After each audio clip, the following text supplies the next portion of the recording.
Welcome to the Willower Podcast. In this special Black History Month episode, we'll be featuring candid conversations with members of Team Aware and shedding light on the importance of advocacy and representation when providing substance abuse support to the Black community. Stay tuned for an enlightening discussion on breaking barriers and being a champion of change. Let's get started. I'm your host, Brian Holzer, CEO of Aware Recovery Care. It is my privilege to be here today. We've done now, 4 episodes on the Well Aware podcast. On today's episode, we're focusing on an issue that intersects with both mental health and racial equality, and that is substance use disorder in the Black community. Joining me are members of our team here at Aware Recovery Care who work directly with clients and communities affected by substance use disorder. Together, we're going to explore the unique challenges and opportunities for supporting Black individuals on their journey to recovery. And I am so excited to have these 3 stars of Aware Recovery Care with me here today. Not only are they great at their job and incredibly wonderful colleagues to work with, they're also incredible human beings. And collectively across these 3 individuals, we have authors, we have artists, and we have poets. And so we're not only going to dive deep into their experience at Aware Recovery Care, their experience in the Black community, in particular how it intersects with substance use disorder, but I'd love to also give them a chance to talk about some of their interests, which are super interesting, and make them the great human beings that they are here at our company. So with that, I would like to welcome these 3 individuals and give them a chance to introduce themselves each. Thank you for being here. Well, thanks again for the opportunity to be here. Again, my name is Wante Vanterpool. I am a licensed mental health counselor, certified addiction professional as well. In my role with Aware Recovery Care, I am the clinical outreach manager, which I love, right? Moving away from the direct care work, but getting into the communities and really connecting with individuals. And one of the biggest things that I wanted to do in my space, as far as even as a therapist, was recognizing that there's so many other resources, right? For individuals to be exposed to. And as a clinician, I was not exposed to that because I was so focused on working with the client that was in front of me. So being in a role of outreach, I get an opportunity to go out into the communities. And now I can see a lot more of the disparities that we always know about, right? The disparities in services and treatment, whether it's mental health, medical care, and things of that nature. But we see where some of those disparities are. We know that there's great services. Everyone should be afforded that opportunity to take advantage of these great services. And Aware Recovery Care has afforded me that opportunity to be out there to connect those individuals to services. So I'm happy to be here, man, and looking forward to the conversation. It's great to have you, Wante, and you're a great representative of the Orlando region that we operate in. And maybe we'll turn to our newest member, Cassandra, who's been here, I think, all of 2 weeks. She is. So it would be good for you to introduce yourself. You're in the greater Atlanta region, and maybe talk about your role as a client outreach manager and what drew you to Aware Recovery Care as well. Okay. Thank you again for having me. I'm really honored to be included in this conversation. Like he said, my name's Cassandra Yosis Bingaman, and I am new here with Aware in the region of the ATL, and we're excited to get Atlanta exposed and have access to Aware Recovery Care. For me, I'm really excited to get onto the other side of this work. I've been in direct care all my adult life. I started off in foster care, working with teenage girls in a therapeutic group home, moved on to residential treatment, and then I was working at a community organization, recovery organization, and you see so much. So for me, it's not just the disparities that I've heard of, it's the disparities that I've seen on a regular, everyday basis for over a decade. And I'm excited to be with Aware, and I'm excited that Aware is having this conversation because I think it's one that absolutely needs to be had. And I'm looking forward to how we can be the bridge to connect Black people specifically because of this conversation with the excellent care that every other human deserves. So thank you for having me. Thank you for inviting me. I'm looking forward to chopping it up with you guys. Yeah, that's right. Thank you for being here. And we're going to go from the ATL to CT, Connecticut, with Tariq, who's been here 3 years in the Connecticut area. Would love you to introduce yourself and talk about your role as a client recovery advisor. Tariq? Sure. Like everybody else, it's an honor to be here. I've been with Aware for 3 years. and it has been amazing. I've been on this path of recovery since 2009. I got my bachelor's in science and human services, Springfield College. Something I strive and hold that dearly in my heart because it's I mean, it's all about humanhood for me at first. Yeah, yeah. So I mean, I'm ready to chop it up and talk on this serious topic. And so yeah, thank you all for having me. I appreciate it, and I know that you three won't hold back, and that's the type of conversation we're looking to have. So, as you both said, let's start chopping up by going right at it. Let's talk about breaking the stigma and building trust. Our organization, like I'm sure a lot of organizations, talks about building barriers and building trust with the Black community. I'm sure, like most organizations, we can do better. I think we're starting by trying to aim to do better. I'd love to hear from the three of you how we go about that. I mean, what are the key challenges to building trust and meeting first of all, understanding the unique needs and cultural factors of the Black community, and then working to meet those needs? Monte, why don't you start? You've been here 2 years, member of our Florida market. We've grown from zero to almost 300, north of 300 clients served in the Florida area, and we obviously are nowhere near meeting that demand. What's been your experience with with our company building trust, and what can we do better to not only build trust but meet the needs of the challenges of the Black community? Yeah. So, well, it's always a loaded question, right? Because there's never one answer to that. But what I will say is that Aware has done a great, we have a great start, right? Because sometimes it's just what's facing. Oftentimes, like with the brochure, I remember when I first came on board, we had brochures. It just didn't reflect, it didn't reflect, it wouldn't have landed well, to say the least, in most communities, right? It just seemed like it was a service for someone else because it was not relatable to many people, right? And so we've changed the brochures, which is great. It was phenomenal having a brochure that just looks a little bit more inviting, right, for the families, services, and just says, "Hey, this is a service for everyone." One of the other things I recognize and I like about Aware is that, again, in this space of clinical outreach, what I've seen is not as many African American or Black business development reps, in this space particularly. In this space, and don't get me wrong, we see them in, and I would say is unfortunate to a degree. Sometimes it's only in the nonprofit world, right? Where it just seems to be a struggle to get services and things of that nature. But to be the forward facing in respects to me being an African American male, Black male in this space, we tend to go where we're comfortable, right? So and I love that component. It's not as if, so if we see mostly our colleagues are white business development reps.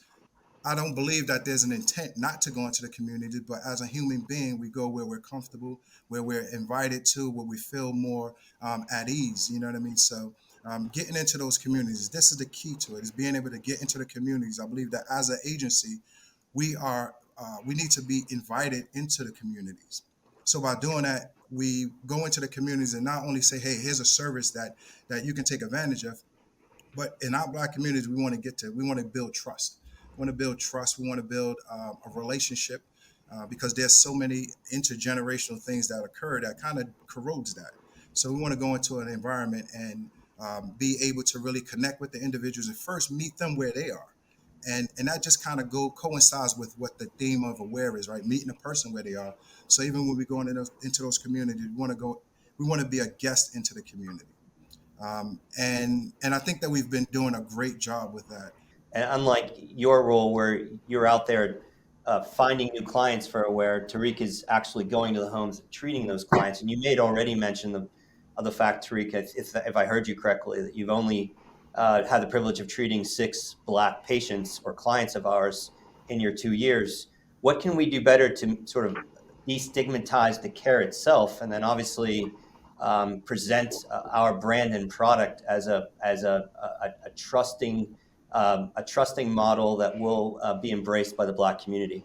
Is a bridge. We're there for them. To give you an example, just recently, I have a client right now where this client requested to have an African American male or female to work with, and management called me in, and I just thought that was good that this individual wasn't turned away or anything. They said no problem, call me in. I've been working with this client for a while now, and I see progress being made. And as far as like the bridge, I mean, I would like to see like a social day, because see what happens is like Connecticut has a roundtable reentry where you have therapists, counselors, probation officers, parole officers, and people of the community sit together and focus on helping people find employment and housing. And it's not too much substance um, use disorder being spoken about there. And I would like to see someone from like Aware, appointed by client engagement, whoever can show up and like take and be involved in things, and like social day where we just open our doors more, and get to know the community, and just let them know they're welcome. And then, like I said, then we have that. I also know recovery coaches who I meet regularly. I see, because I'm on this path of recovery. I'm a person in recovery myself, and they be like, man, I get a lot of clients. I try to refer them over there to Aware, but they don't qualify because they don't have the right insurance. So it's like, I'm like, oh, because Aware American work is working. Aware's a miracle, and for a lot of people. When we talk about stigma, and we talk about, I think Wante mentioned trauma or intergenerational trauma, would love your thoughts on how do we bridge the gap in terms of presenting our company in a way that we're engaged in the Black community. You tell me, I don't know how we do that if we don't we're going to shy away from the historical trauma and intergenerational trauma within the Black community as a means to engagement within the communities, and then obviously delivering the great care that Tariq and Wante have mentioned. Would love your thoughts on the historical trauma or intergenerational trauma, and how we as a company can do better with meeting the needs of the Black communities so that we're able to offer our care model to those very communities we're serving. I'm so glad. Perfect order, because I love what both of you guys mentioned. And in regard to the historical trauma, you brought up trust, Brian. And in regard to Black Americans and healthcare in general, you're going to have a huge amount of trust building, because you look at our history is things such as the Tuskegee experiment, and the years and years of trust that's been broken by systems that are bigger than just Aware. Those are things that we have to actually come in and tackle. Even though we didn't do it, we have to be willing to go above and beyond to create person on person trust. That care coordinator team has to build trust, and you're gonna probably have to go beyond what you might have to go for another client or peer or however you call it, because there's in addition, now we're asking not only trust medical care and trust us to treat you with addiction that you've seen in your family for generations and generations. Also, let us come into your home. So now that's a whole other barrier, that now you're not even coming into our space, into the clinic or treatment center or residential center or whatever. We're asking to put our people into your home where you raise your kids. So that's a big, big deal. I don't think it's beyond what we can do. I think that we have people who work with Aware who are here for human beings. And so that connection is the opposite of sickness. But there may be times when we have to go above and beyond the call of duty to connect in a different way. And the methods would be, cultural competency. It's like a buzzword right now, but it can't be a buzzword out of Aware. It has to be real. And cultural competency on a whole different level. You're seeing a disparity if you go into any. And I'm from Atlanta, and I'm right in the heart of Atlanta, Georgia, in Fulton County. So 95% of the people that I serve are Black Americans, and we can't offer them what we have to offer because we're dealing with chronic homelessness. So we have to think about that too. I appreciate that, Cassandra. And we are using some big words here: trust, destigmatizing the situation, trauma, um, collaboration and partnership. And if these words are hollow, it's obviously not going to work for us here at Aware. We certainly can start by making sure our workforce represents the communities in which we are serving. And I think we are doing better, but have a ways to go to even do better beyond that. You started talking about, I would love Wante to jump in because you've been a pillar of the Orlando community. You started talking about collaboration and partnership with other Black leaders in the cities and the communities we serve. Mhm. I'd love, and I know you're often cited as someone, you drive around with the Aware swag on your car Yeah. to be a billboard for our company. I'd love to hear how you engage Black leaders and Black community leaders in the Orlando area as a means to engaging those leaders in our efforts to transform the way addiction care is delivered, not just in general, but in the Black communities we serve. I would love to hear your thoughts on how we can do better in that regard as well. Yeah. So we thank you for that. And just recently, actually, we on Friday we had the Black Excellence. This is our second annual. We can actually say it's the second annual now, right? Because so it was a second annual Black Excellence networking event for professionals in the community. With this event that we did with the Black professionals in the community, it was again intentional to identify those individuals in the community as providing a service and let them not only let them know that we exist, but because something else that happens in our community, unfortunately, is that we can be in the same service, but there, when we talk about trust, it runs deep, so we don't even trust each other in some instances, right? So I want to create an opportunity in which we get everyone together. Everyone gets to know who's who, what's what in a safe environment, right? Not in a situation in which is just an educational component, but a safe, relaxed environment. People get to talking, having a good time, and then we start to make those connections with one another. And then from there, we start to support one another as well. So if we can be the conduit to say, well, because we have the capabilities and the resources, when we identify those providers in the community, let's be intentional about connecting with them and helping them move their marker. So if we could do for others, if we can be of service to others, then it comes back to us as well. And that's what I'll continue to do. Just really, and there's also some of the real prominent individuals in the community.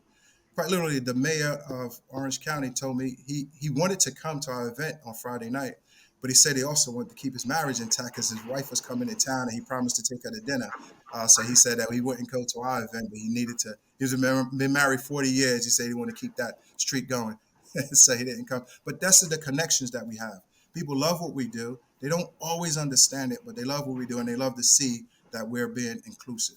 We could do this. I could do this all day. Yeah. We're going to wrap this up with a few more questions, and I'd love maybe Tariq to get one, and then Cassandra for you to get one to close us out here. For Tariq, you've been doing this now for 3 years for us. You've been welcomed in the homes of our clients.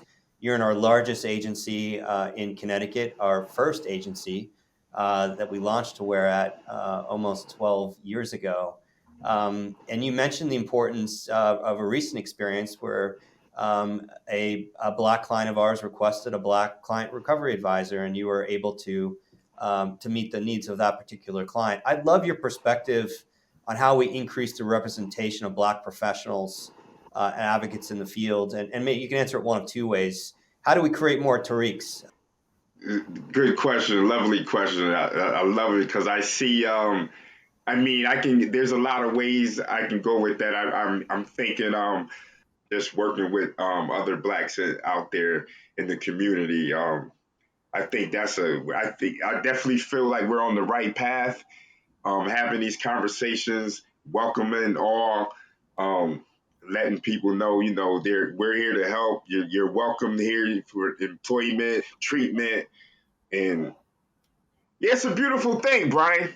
It's a beautiful thing, man. I'm glad to be part of this, man. Because, like I told you from the beginning, I'm a human service worker, and I've been on the path since June 3rd of 2009, man. And it's like, wow, it's just like it came coming working at Aware came full circle. Well, thank you. And Cassandra, I've only known you a short time, but you're the ideal person to close us out here. And I'm not gonna restrict you too much with my final question. I mean, we've been able to touch on so many topics here from and it all kinds of gets back to trust. That's what I'm hearing. The ability to sort of embrace the Black community, whether it's with Black mental health professionals that we employ, or it's Black members of the community. It's going to take a village here to sort of get over the trust and intergenerational trauma that we've already talked about. You're the newest member of the AWARE team, and I know you've dedicated so much of your life to mental health and substance use disorder in the Georgia area. What are your final words on how we embrace the resilience, the strength, and the invaluable contributions of the Black community? And it's not just for AWARE. I mean, we've obviously got a societal crisis here with substance use disorder. It affects people of all colors. But what you've all touched upon is the added complexity in the Black community for all of the reasons we've already touched upon. What can AWARE do better? What can the mental health industry do better? What can you do in the Atlanta region in order to embrace the resiliency of the Black community so that we can get more members of the Black community into treatment and obviously deliver the level of treatment that leads to results that will encourage others to seek that same level of treatment? That was a whole loaded question, but I'm going to do the very best that I can. I know you will. You're going to do All great. right. So for me, man, it's funny because we're brought to things such as this where you have to put what you do into words. And sometimes it's difficult to put into words, but it's not actually difficult to do. For me, it's natural. And it could be like Wante was saying, it's my environment. My whole environment is Black. Like the whole Atlanta AWARE team, except for one person that I know of, all Black. And so for me, what I think is continue to celebrate diversity, because so often we're so afraid that we're going to say the wrong thing, that we're going to do the wrong thing, that we just don't bother at all. Well, enough of that, because clearly look what that's done. That's done nothing but divide. So continue to celebrate diversity, continue to have difficult and challenging conversations, much like the conversation that we're having today. Continue to honor Black people, Black Americans, listen, this might sound away, but it is more difficult to even survive as a Black American than it is for us. So there's some honor that's due there just from walking into the front door of somebody's home. There is honor. Another thing is listen. We have to listen. We have to listen to the community. We have to listen to the people that we can't get to serve, that we can't serve. Listen there, because there's something for us there. It may not be directly related to what we're doing right now, but it's directly related to how we can do it in the future. So for me, the biggest thing is listening, cultural competency, like all of us have said today, representation. That's another one. It's like continue to send Tariq out and to send Wante out into the community, because it looks very different than you or I showing up in the community. And that's just, it is what it is. And we just have to figure out the tools that it's going to take for us to get there as a team. Together, we're here together. We're united. There's no question. But we're not asking about us internally. We're asking about us externally. And there's a whole world out there that won't be able to see us unless they bust through the door. So I say we've got a lot of solutions. Continue to have hard conversations. Continue to keep promises. Treat every single client that, even if we don't get the opportunity and the honor to serve them, that we treat them in such a way where we're going to get them the absolute best quality external referral that we possibly can, because you never know when it all comes back around and we're able to step on that welcome mat at their front door. So I think that's all I have. We could go on for years and years. The beat don't, on and on, and the beat don't stop till the break of dawn. But I think we have some work that we have to do outside of this. So we're just changing the world one day at a time, y'all. One household at a time. Yes. Thank you very much, Cassandra. And thank you, Tariq and Wante. This has been a lot of fun talking with the three of you. You represent the very best of AWARE. We're so happy to have you. Cassandra, obviously being the newest member of the team. We've got someone 2 years and 3 years, and a cross-section and representation of the quality that we have out in the community and in the homes of the clients we serve.